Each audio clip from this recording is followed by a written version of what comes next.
बिस्मिल्लाहिर्रहमानिर्रहीम अस्सलाम वालेकुम। आप उसामा गाज़ी यूट्यूब चैनल देख रहे हैं।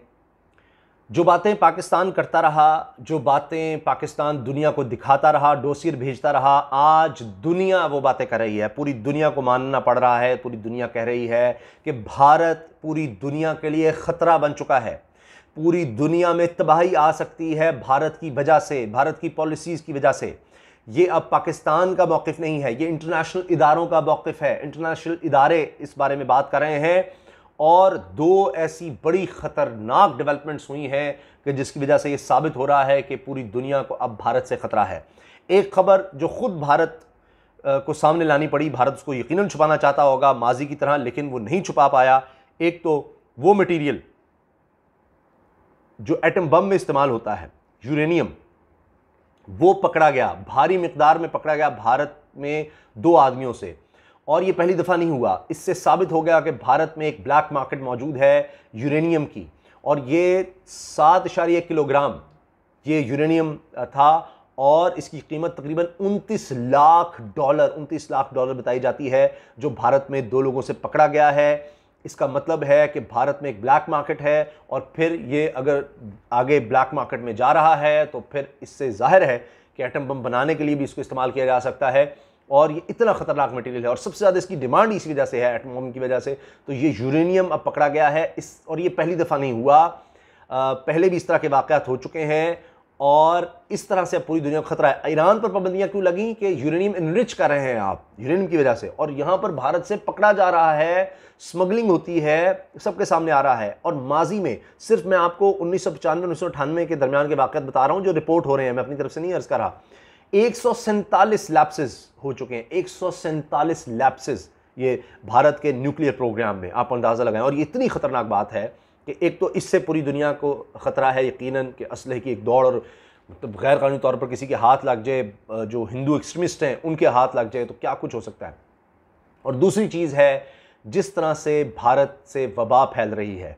अब इसके बारे में यूनिसेफ के माहिरीन, वर्ल्ड हेल्थ ऑर्गेनाइजेशन के माहिरीन कह रहे हैं, और वो भी माहिर कह रहे हैं जिन्होंने पहले बरतानिया का जो वेरिएंट सामने आया उसके बारे में आगाह किया था। उसने ये कहा है कि जी ये जो भारत में है ये सबसे ज़्यादा खतरनाक है और उसके फैलने का बहुत ज़्यादा खतरा है। और ये सारा इल्ज़ाम भारत को दे रहे हैं सब, WHO भी, यूनिसेफ भी, और ये जो साइंटिस्ट हैं, मुहक्किक हैं, तहकीक करें, वो भी, उनकी मैं तफसील आपको बताऊंगा कि ये सब भारत में इज्तिमात की वजह से, उनमें जो इंतखाबात रैलियाँ की गई और जो बेहतियाती की उसकी वजह से ये सब कुछ हो रहा है। और इससे अब पूरी दुनिया को ख़तरा है, पूरी दुनिया को आप अंदाज़ा लगाएं। तो ये कितनी ख़तरनाक सूरत हाल है इस वक्त के भारत में, रिकॉर्ड पर रिकॉर्ड बन रहे हैं।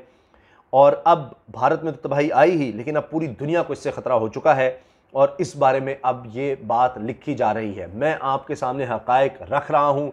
चूँकि बेल्जियम की एक यूनिवर्सिटी से मुंसलिक माहिर हयातियात हैं टॉम वेंसलियर्स, उन्होंने कहा है कि ये जो इस वक्त वबा वाला वायरस है, इसकी भारतीय किस्म मुमकिन तौर पर कुर्रा अर्ज़ पर सबसे ज़्यादा मुतअद्दी मर्ज़ के तौर पर तब्दील शुदा किस्म है, यानी सबसे ज़्यादा ख़तरनाक है, सबसे ज़्यादा तेज़ी से फैलने वाली और सबसे ज़्यादा तेज़ी से इंसान को हलाक करने वाली एक किस्म है।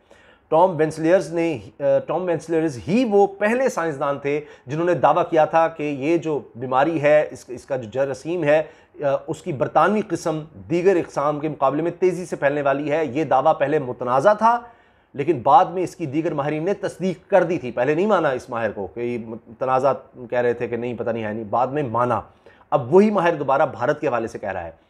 अमरीकी रेडियो नेटवर्क NPR को दिए एक इंटरव्यू में इनका कहना था कि भारत में सामने आने वाली किस्म में तरसील और नमू के बेपनाह सलाहियत है, ये बरतानवी जो किस्म थी उसकी तरह से है।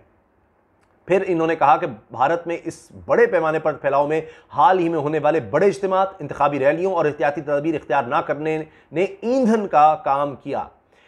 NPR रिपोर्ट में निशानदेही की गई कि मौसम सरमा के दौरान भारत में सूरत हाल मामूल पर आ गई थी और यौमिया केसेस की तादाद हमवार हो गई थी, बल्कि इसमें कमी आ रही थी।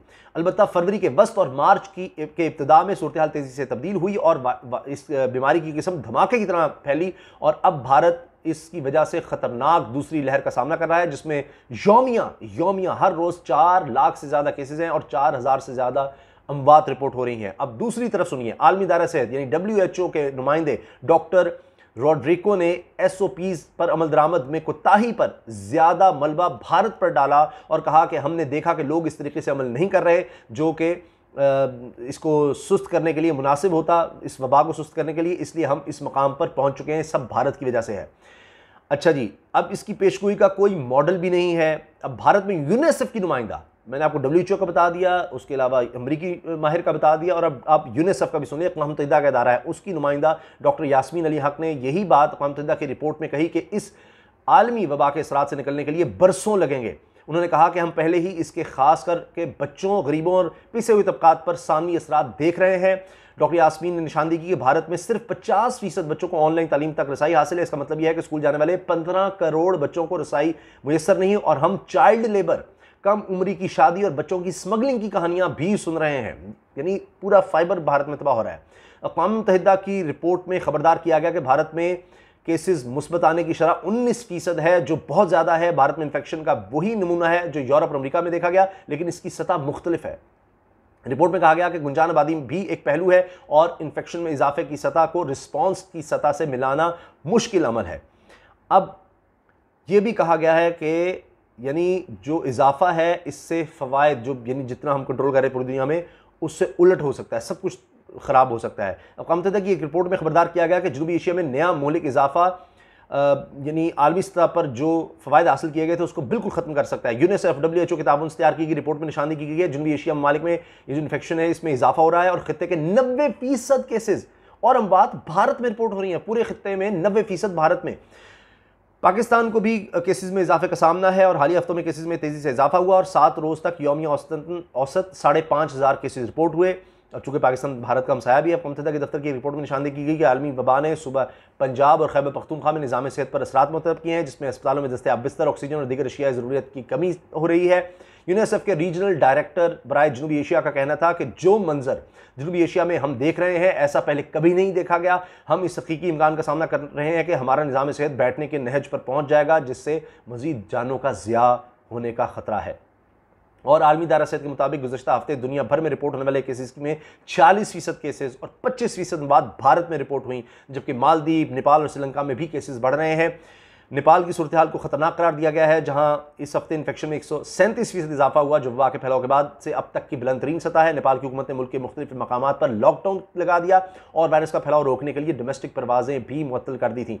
बयान में खित्ते में एहतियाती तदाबीर के निफाज की ज़रूरत का कहा गया है। यूनिसेफ का कहना था कि जनूबी एशिया में वैक्सीनेशन की बहुत कम सतह पर कम सतह भी यानी वैक्सीनेशन बहुत कम हो रही है, इसकी वजह से भी ये बीमारी फैल रही है और इसके इम्कान को बढ़ा रही है। तो ये इस वक्त ख़तरनाक सूरत हाल है जनाब।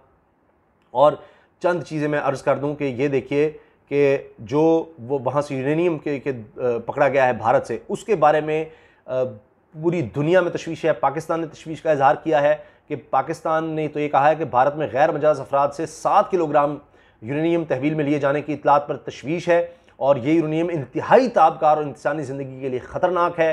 पाकिस्तानी दफ्तर खारजा के तर्जुमान ज़ाहिद हफीज़ ने हफ्ते को मीडिया ब्रीफिंग के दौरान भारत में कुदरती यूरेनियम को तहवील में लिए जाने से मुतालिक सवाल के जवाब में कहा, जौहरी मवाद का तहफ़्फ़ुज़ तमाम ममालिक की अव्वलीन तरजीह है। इस मामले में मुकम्मल तहकीकात होनी चाहिए। इतनी बड़ी मकदार में यूरेनियम रियासती कंट्रोल से बाहर किस तरह दस्तयाब हुई, इन खामियों की निशानदेही की जाए जिसकी बिना पर ऐसा हुआ। अब ये महाराष्ट्र से तकरीबन $29 लाख मालियत की 7 किलोग्राम कुदरती यूरेनियम कब्जे में लेकर 2 अफराद को गिरफ्तार किया गया था और इन्हें इंतहाई ताबकार मवाद गैर कानूनी तौर पर कब्जे में रखने पर गिरफ्तार किया गया। अब ये भारत की तरफ से खुद रिपोर्ट किया गया है कि इंतहाई ताबकार है ये। प्रेस ट्रस्ट ऑफ इंडिया के मुताबिक दोनों मुलजमान के खिलाफ एटमी तवानाई एक्ट 1962 के तहत मुकदमा दर्ज किया गया। गिरफ्तार मुलजमान की उम्र 27 और 31 साल है। इससे पहले मुंबई में वाक़ Bhabha atomic research centre BAR ने तस्दीक की थी कि पुलिस की तरफ से पकड़ा गया मवाद इंतहाई ताबकार है। ये उन्होंने उनके इदारे ने की है और ये बात काबिल ज़िक्र है कि 2017 में भी भारतीय ब्लैक मार्केट से 9 किलोग्राम यूरेनियम बरामद की गई। भारत में यूरेनियम की ब्लैक मार्केट बड़ा कारोबार है और यूरेनियम आलमी मार्केट में स्मगल करने के लिए नेपाल की सरहद इस्तेमाल की जाती है। ये इंडिपेंडेंट की रिपोर्ट है, ये इंडिपेंडेंट लिख रहा है इस बारे में, आलमी इदारा है। और मार्च 2021 में नेपाली पुलिस ने रानी पोखरी के इलाके में मकान पर छापा मारा था जहां 2.5 किलोग्राम यूरेनियम जखीरा की गई थी। ये यूरेनियम भारत से स्मगल की गई थी जिसे पुलिस ने तहवील में लिया।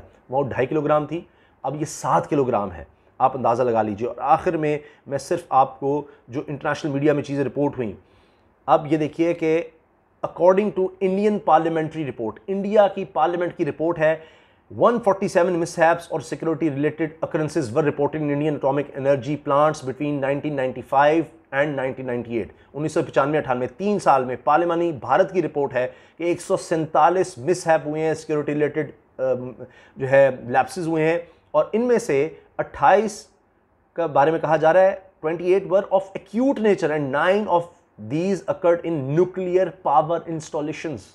आप इसी से अंदाज़ा लगा लीजिए कि किस कदर ये खतरनाक है। और फिर कह रहे हैं more worrying the expert noted is the fact that nuclear arsenal is in the hands of an irresponsible extremist government. India has been a customer in nuclear black market. ये experts कह रहे हैं, adding the Indian state must regulate nuclear material or else could be considered complicit in their trafficking.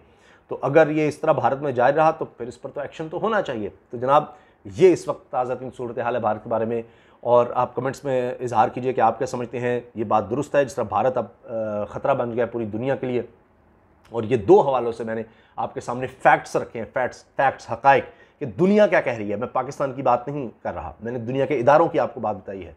तो अपनी राय का इजहार comments में ज़रूर कीजिएगा, उससे मेरी रहनुमाई होती है। मेरी कोशिश होती है कि हर वीडियो के कमेंट्स ज़्यादा से ज़्यादा मैं देख सकूँ, और वीडियो अगर अच्छी लगे तो लाइक ज़रूर कर दें, उससे मेरी हौसला अफजाई होगी।